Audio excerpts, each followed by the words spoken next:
Nama pedang ini Naga Puspa. Selamatkan dia. Jangan sampai jatuh ke tangan pendekar berwatak jahat.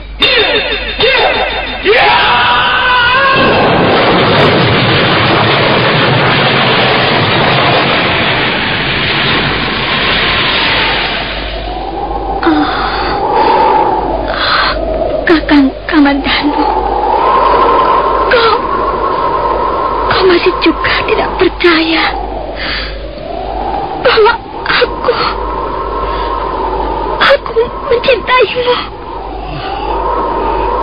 Mesin, maafkan aku, Mesin. Mesin, Mesin.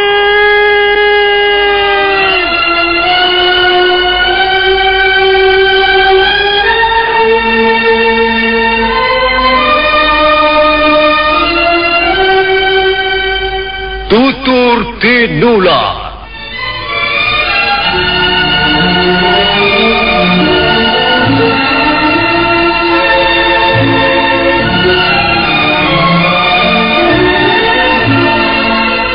Sebuah sandiwara radio serial, produksi Sanggar Cerita dan Teater Sanggar Prativi. Sebuah kisah dengan latar belakang sejarah runtuhnya Singasari dan berdirinya Kerajaan Majapahit.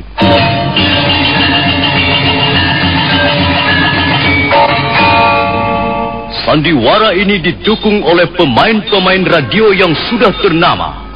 Ferry Fadli, Ivone Rose, dan Eli Ermawati.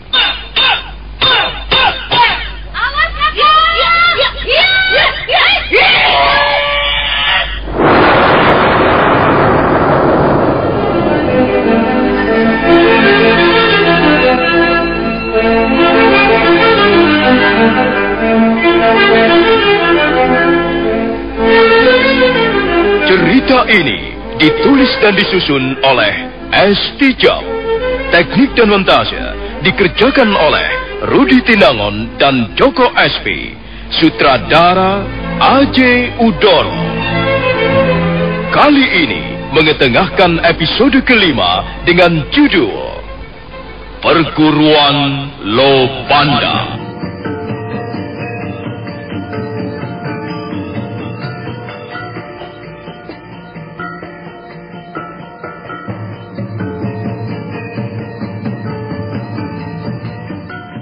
Dalam seri ke-137 ini, didukung oleh para pemain, Mas Sono sebagai Raka Wigirang, Tata Api sebagai Rana Dikara, Juni sebagai Linggapati, Bambang Hermanto sebagai Wungkilur, Refli Lubis sebagai Jaran Bangkal, Suryadin sebagai Jaran Lejong, dan Asdi Suhastra pembawa cerita. Selamat menikmati.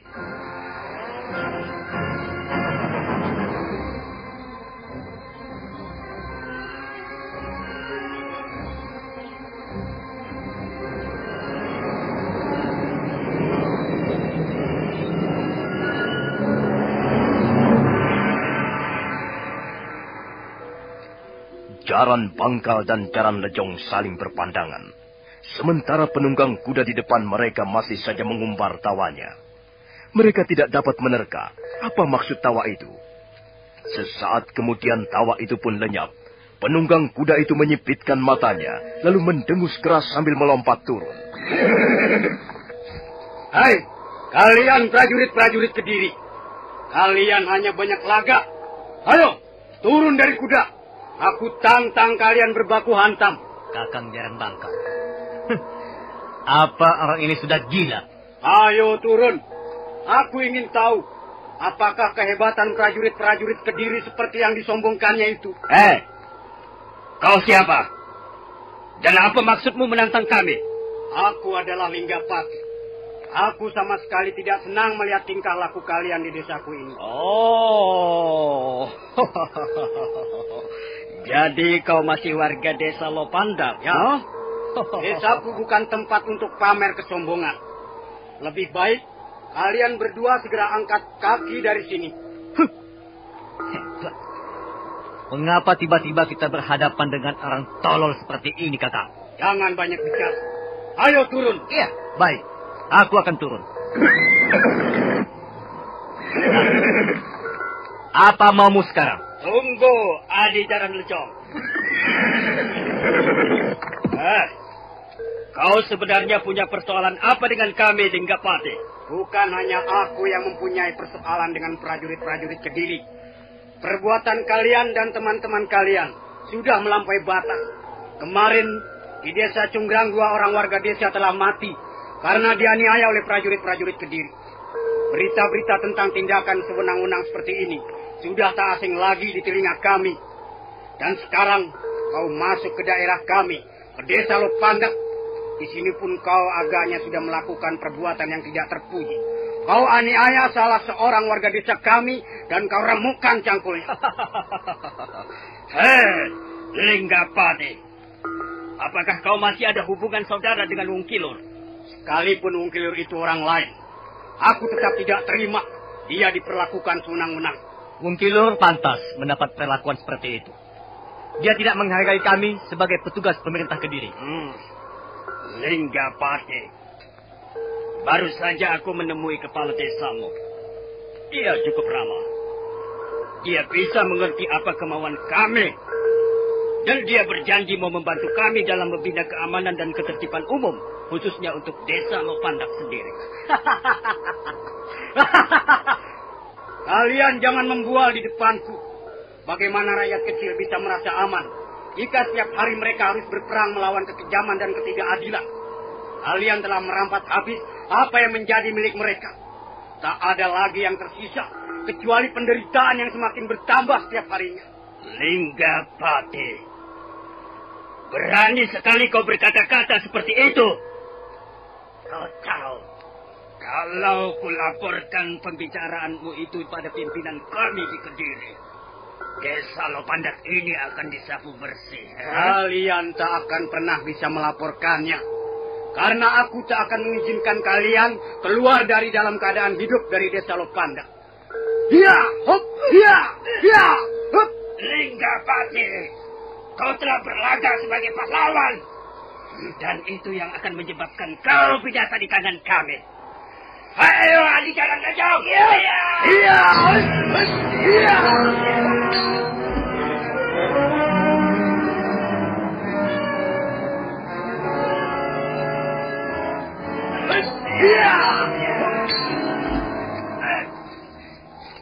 Linggapati, kau sudah melakukan kesalahan paling besar yang akan merugikan desa kelahiranmu.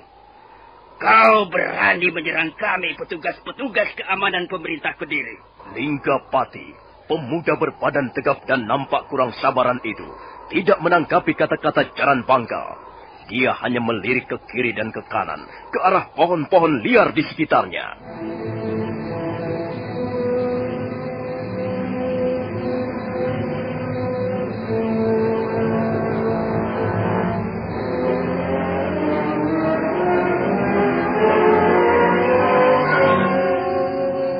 Jaran Bangka dan Jaran Lecong terkejut karena mendadak dari sela-sela pohon-pohon liar bermunculan sosok-sosok tubuh. Mereka rata-rata masih muda dan di tangannya menggenggam aneka macam senjata tajam.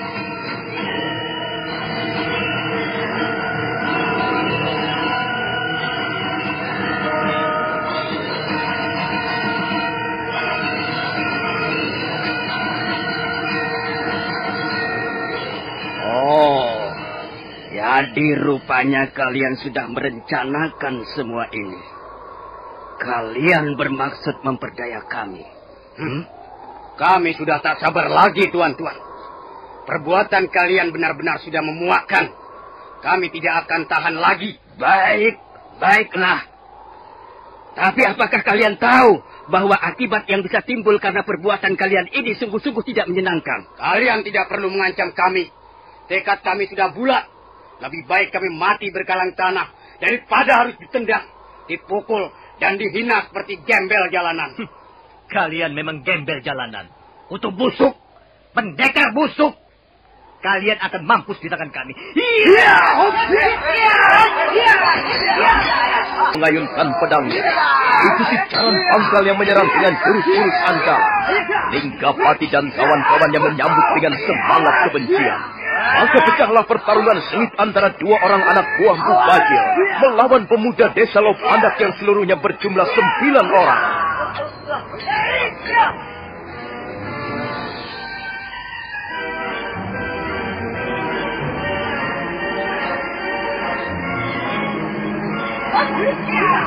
Jaran Pangkal dan Jaran Lejong mengamuk. Pedangnya berkelebat, mendesing ke arah lawan-lawan yang mengeroyok mereka. Bagaimanapun mereka adalah bekas jawara yang di masa lalunya pernah hidup sebagai perampok. Mereka sudah cukup berpengalaman dalam dunia kekerasan. Tapi 9 pemuda yang mengepung mereka ternyata bukanlah warga desa biasa yang hanya bisa bercocok tanam. Keterampilan mereka memainkan senjata cukup memaksa Jaran Pangkal dan Jaran Lejong tetap waspada dan berhati-hati. Dan suatu ketika, mereka serentak menyerbu hampir berbarengan. Jaran Pangkal dan Jaran Lejong menyambut sambil berkelit ke kiri dan ke kanan.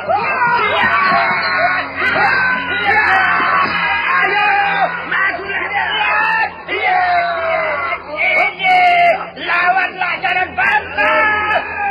Kurang ajar! Mereka telah membunuh teman-teman kita. Ayo, sergap terus! Bunuh saja mereka! Bunuh saja! Iya! Linggapati. Pedang itu pasti dikubuhi racun.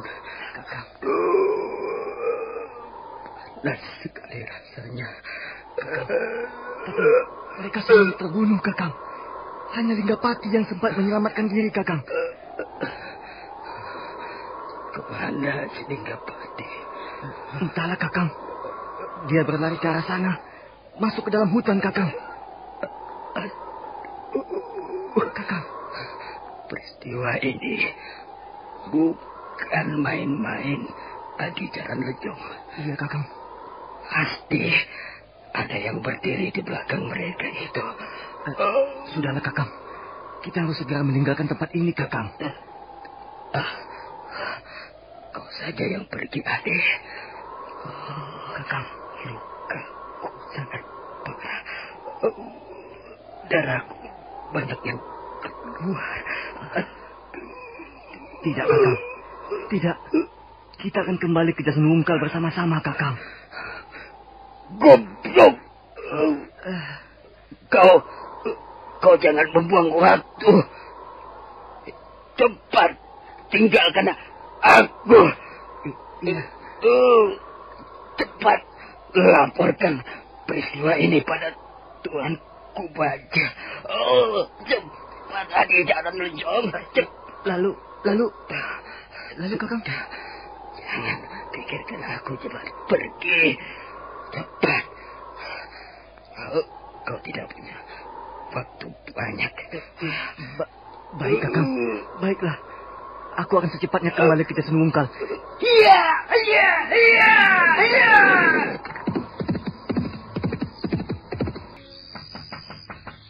Kami. Buka pintunya, Kakang. Oh, siapa itu? Aku, Wong Kilur. Cepat buka pintunya, Kakang. Oh, iya, sebentar. Ada apa, Wong Kilur? Cepat ambil kudamu dan ikut aku, Kakang. Ada apa? Nanti ku jelaskan. Atau Kakang bisa melihatnya sendiri. Kita harus segera ke pagar Gunung Batu. Ada peristiwa gawat yang menimpa desa kita, Kakang. Oh, baik. Tunggu. Aku akan berpakaian dan mengambil kudaku.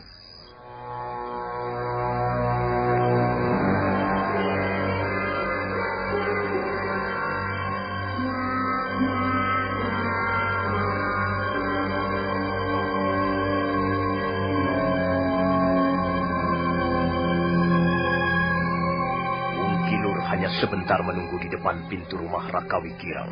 Kepala desa Lopandak itu keluar dari samping rumah sambil menuntun kudanya. Wung Kilur menyampar obor yang terpancang di pagar halaman sebelum melompat ke atas kuda. Dan 2 orang itu pun segera berkuda menuju pagar Gunung Batu yang terletak di sebelah timur desa Lopandak.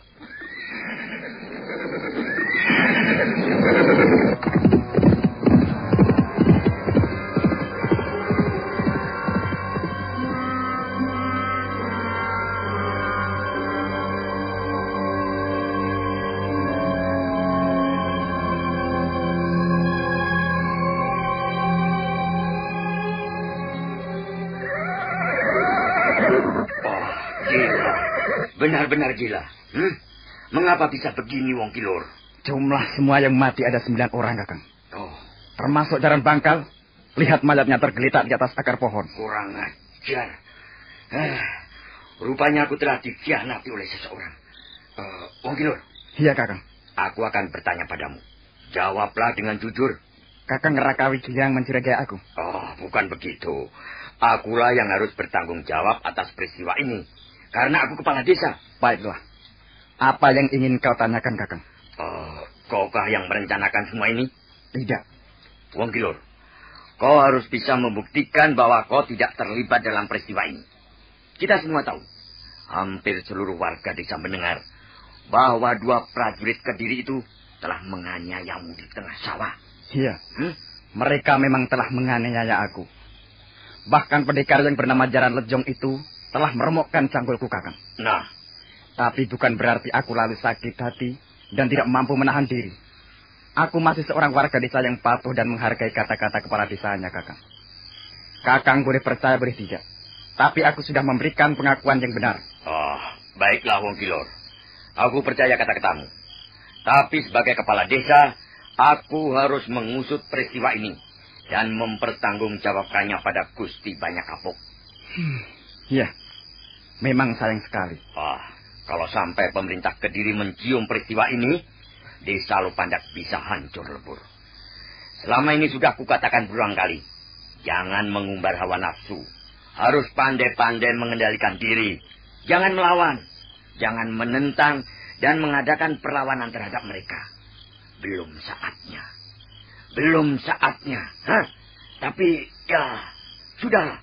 Kakang Rakawi Girang, aku tahu siapa yang menjadi otak peristiwa ini. Kau tahu? Semula aku sudah berusaha mencegah, tapi dia nekat. Anak muda selalu begitu, berdarah panas, dan akhirnya terjadilah peristiwa ini. Tapi aku tidak menduga dia bisa mengumpulkan teman-temannya sebanyak 8 orang. Siapa orang yang kau maksudkan itu, Wong Kilor? Linggapati. Linggapati? Linggapati anak Rana Dikara?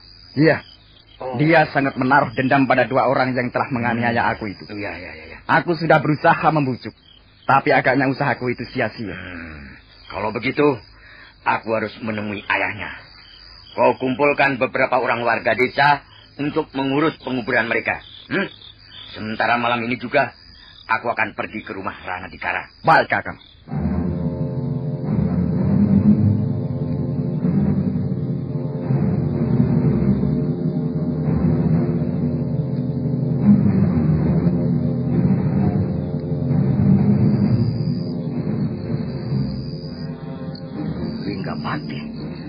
Anakku Linggapati telah berbuat seperti itu? Ya, Wong Kilor yang mengatakannya padaku. Akan ku hajar anak itu. Sabar Rana Dikara. Tidak perlu terburu nafsu. Semua kita hadapi dengan kepala dingin. Jangan gerusa-gerusu. Apa yang telah dilakukan Linggapati dan teman-temannya jelas akan membawa akibat buruk bagi desa Lopandak. Dan yang lebih mengkhawatirkan lagi, akibat buruk itu bisa menggagalkan rencana besar Gusti Sanggrama Wijaya. Jadi sekarang aku harus bagaimana, Rakawi Girang? Anak itu jelas tidak akan berani pulang ke Lopandak. Itu tugasmu, Rana Dikara. Kau harus dapat menemukan anakmu dan membawanya ke rumahku. Selanjutnya, akulah yang akan melaporkannya pada Gusti Banyak Kapuk. Baiklah. Aku berjanji akan membawa anakku kembali ke Lopandak. Dia memang bersalah besar. Dia harus bertanggung jawab. Menarik tali kekang kudanya. Ada orang duduk di bawah pohon. Di atas sebongkah batu hitam. Sepertinya si Linggapati. Anak setan. Apa yang dikerjakannya di situ? Apa dia sudah kesurupan atau bagaimana? Iya. Jelas dia Linggapati. Awas kau, anak edan. Akan kuringkus kau malam ini juga. Rupanya dia tidak melihat kehadiranku. Mungkin pikirannya sedang kacau. Rana Dikara pelan-pelan turun dari punggung kudanya. Sebuah pedang pendek tergenggam di tangan kanannya. dia hanya mau berjaga-jaga saja. Takut orang itu ternyata bukan Linggapati, melainkan perampok yang sedang istirahat atau tertidur. Langkah-langkah Ranadikara semakin jauh meninggalkan kudanya. Tapi dia sangat terkejut begitu orang itu berbalik dan langsung menyerangnya dengan pedangnya.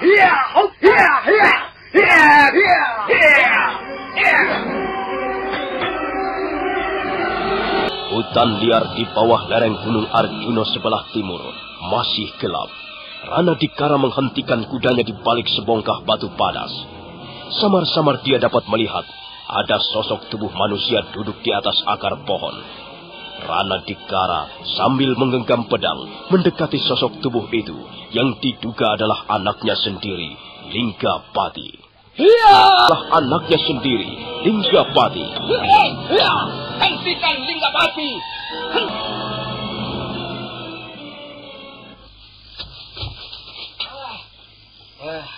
Linggapati, benar kau Linggapati anakku? Ayah. Anak bodoh. Apa yang kau kerjakan di sini? Ayo, pulang. Saya tidak mau, Ayah. Tidak? Kau mau menjadi kawanan anjing liar? Ayo pulang. Aku sudah tahu semuanya. Aku tahu apa yang kau lakukan pada prajurit-prajurit Kediri itu. Aku tidak berani pulang, Ayah. Kau mau menjadi seorang pengecut? Kau sudah memalukan ayahmu, Linggapati. Mengapa kau lakukan tindakan liar itu? Sembrono. Kau tahu akibat apa yang akan ditanggung seluruh warga desa Lopanda? Aku tidak bisa menahan diri lagi, Ayah. Prajurit-prajurit Kediri itu memang sudah keterlaluan. Lalu kau mengajak teman-temanmu untuk mencegat mereka. Dan kau tahu apa yang terjadi? 8 orang temanmu semuanya terbunuh. Apakah sikapmu itu bisa dikatakan terpuji? Dan sekarang kau melarikan diri ke hutan seperti anjing kena gepuk. Memalukan. Aku tidak takut melawan prajurit-prajurit Kediri itu, Ayah. Aku sanggup bertempur dengan mereka sampai titik darah terakhir. Kau tidak usah membual. Tak ada perlunya menyombongkan diri begitu, Linggapati. Aku baru percaya bahwa kau seorang pemuda yang gagah berani. Kalau sekarang ikut aku pulang. Ayo, tunjukkanlah bahwa kau adalah seorang pemberani di depan Gusti Banyak Kapuk. Tidak, Ayah. Aku tidak mau pulang. Mengapa? Kau takut? Bukan karena takut, Ayah. Aku tidak mau pulang karena aku pasti akan disalahkan. Jadi kau tetap merasa bahwa tindakanmu yang edan-edanan ini benar? Kau dan teman-temanmu telah mengeroyok 2 orang prajurit Kediri. Prajurit-prajurit Kediri itu memang harus dilawan, Ayah. Supaya tidak semakin sewenang-wenang. Jadi, kau mau melawan prajurit-prajurit Kediri? Itu sama halnya kau mau memberontak. Apa kau merasa sudah punya cukup orang? Kau punya kekuatan untuk menumpas mereka? Linggapati, kau masih terlalu muda. Kau tahu, prajurit Kediri itu jumlahnya puluhan ribu. Dan mereka semua terlatih baik dalam hal ulah kanuragan. 1000 orang prajurit sudah akan bisa memusnahkan desa Lopandak ini. Sudahlah, Linggapati. Jangan seperti anak kecil. Ayo, pulang. Kau harus mempertanggungjawabkan perbuatanmu di depan kepala desa dan Gusti Banyak Kapuk. Tidak, Ayah. Aku tidak mau pulang. Lebih baik aku mati di tengah hutan belantara daripada aku harus pulang, Ayah. Dan menanggung rasa malu. Jadi kau nekat tidak mau pulang? Tidak, Ayah. Jangan paksa aku, Ayah. Kau memang anak susah diurus. Mau atau tidak, kau harus pulang bersamaku. Jangan lari, Linggapati!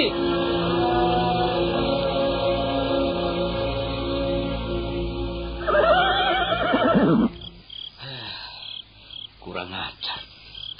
Anak itu malah mengajak kucing-kucingan. Bagaimanapun juga, aku harus bisa membawanya kembali ke Lopandak. Iya.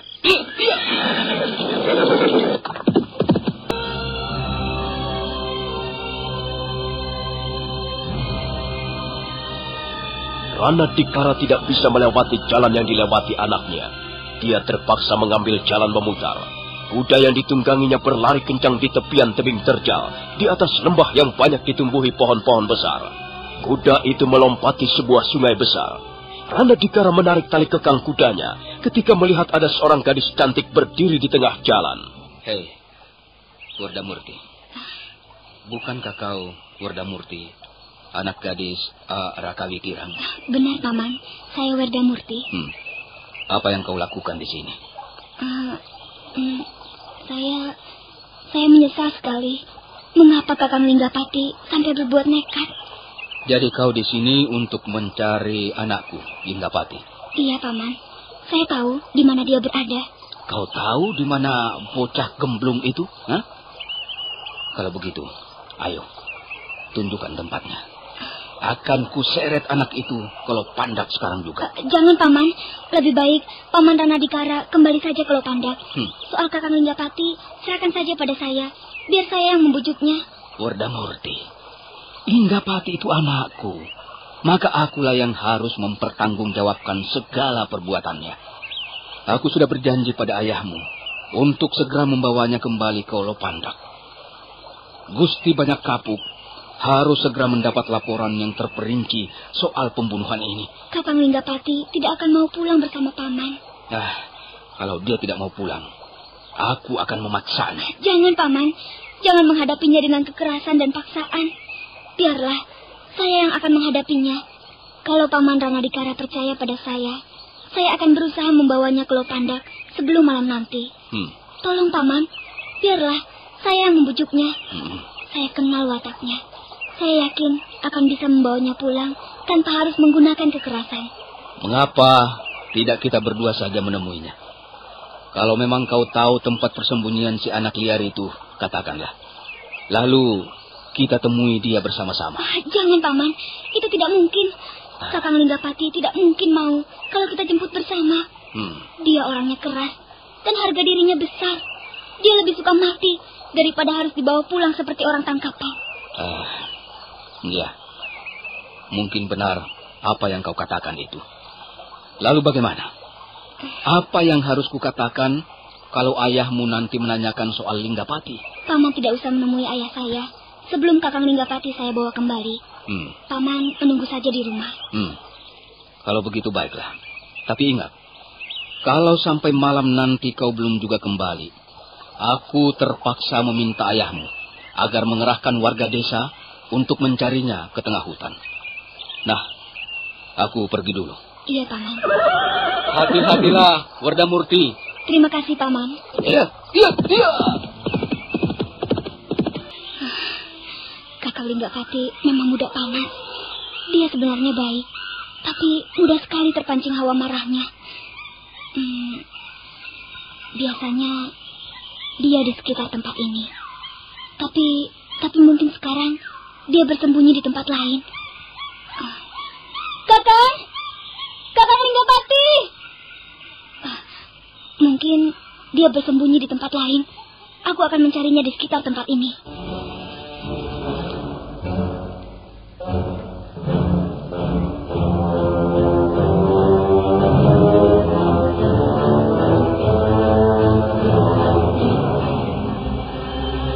Wardamurti lalu melompat ke arah dinding-dinding padas yang menjulang tinggi di depannya.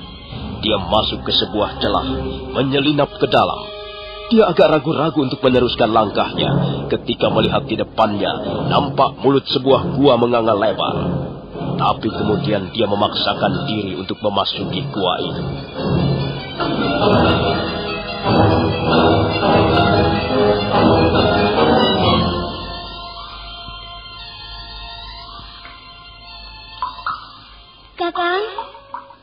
Kakang Linggapati.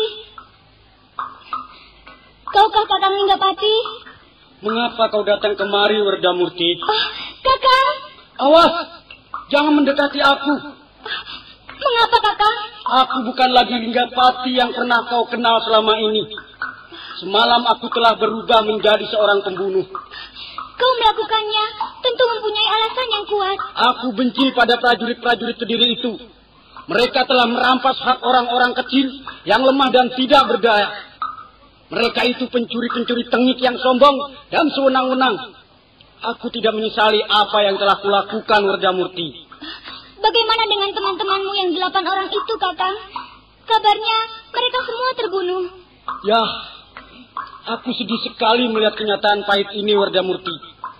Tapi mereka mati untuk sesuatu yang bersifat luhur. Mereka adalah teman-temanku yang terbaik. Dan mereka gagah berani, pantang menyerah, dan tak kenal takut melawan kesewenang-wenangan itu, Wardamurti. Kakang Linggapati, kita semua membenci prajurit-prajurit Kediri yang seringkali berbuat kejam pada rakyat kecil. Tapi, apakah kita harus melawan mereka dengan membabi buta, dengan brutal, dan akhirnya dikalahkan dengan hina? Aku belum kalah, Wardamurti. Selama masih hidup, aku tidak akan pernah kalah bertarung melawan cecunguk Jayakatwang itu. Apa gunanya menuruti hawa nafsu dan ingin melawan mereka sendirian? Mengapa Kakang Linggapati tidak mau membuka diri barang sedikit? Apa maksudmu dengan membuka diri, Wardamurti? Bolehkah aku duduk di sampingmu, Kakang? Wardamurti, kau jangan coba-coba membujuk aku agar mau pulang ke Lopandak sekarang. Tidak, Kakang. Aku tidak akan membujukmu. Bukankah kau bisa mengambil keputusan sendiri yang lebih bijak? Aku hanya ingin duduk di sebelahmu.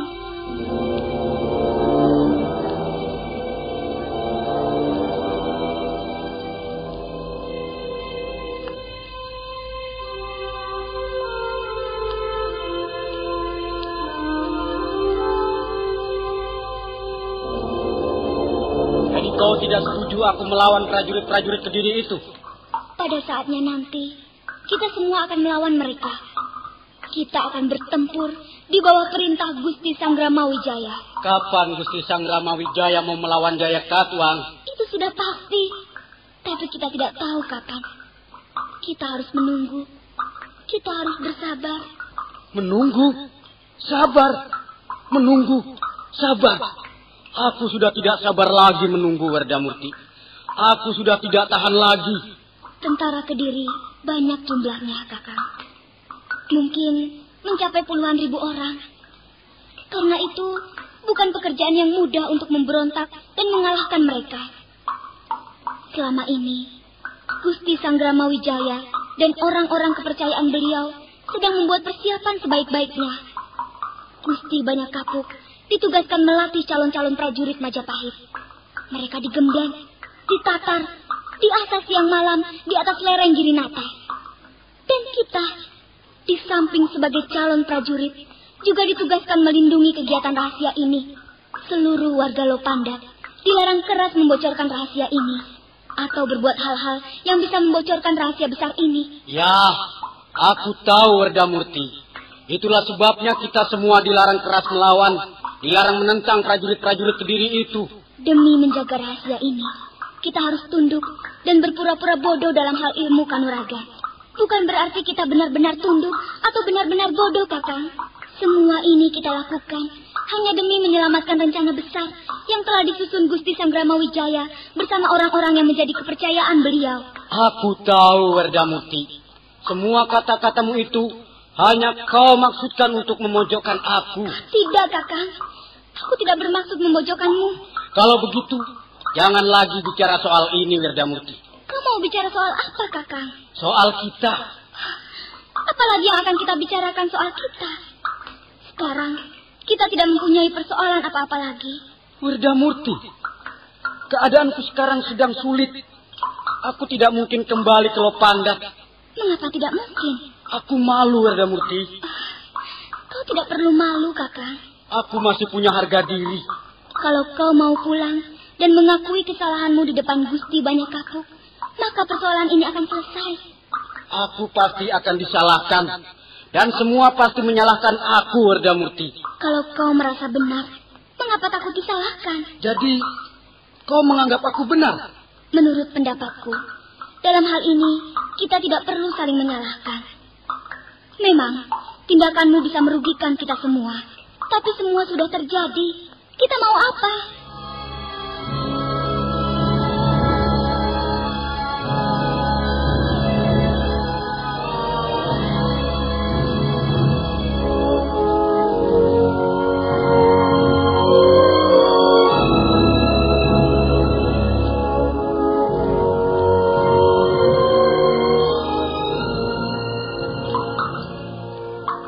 Kakang Linggapati.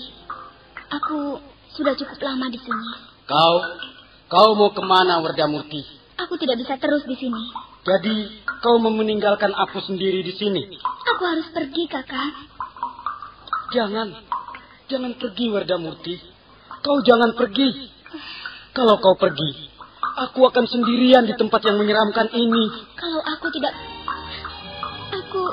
Aku juga mencintaimu, Kakang. Aku datang kemari ini karena mencintaimu. Kalau begitu, mari kita segera pergi, Werdamurti. Kita pergi untuk mencari tempat yang nyaman, di mana kita bisa membangun keluarga bahagia. Ayo, Werdamurti, selagi masih ada kesempatan. Tidak, Kakang. Aku tidak bisa menuruti keinginanmu itu. Selamat tinggal, Kakang. Werdamurti, tunggu. Jangan pergi. Tunggu, Werdamurti.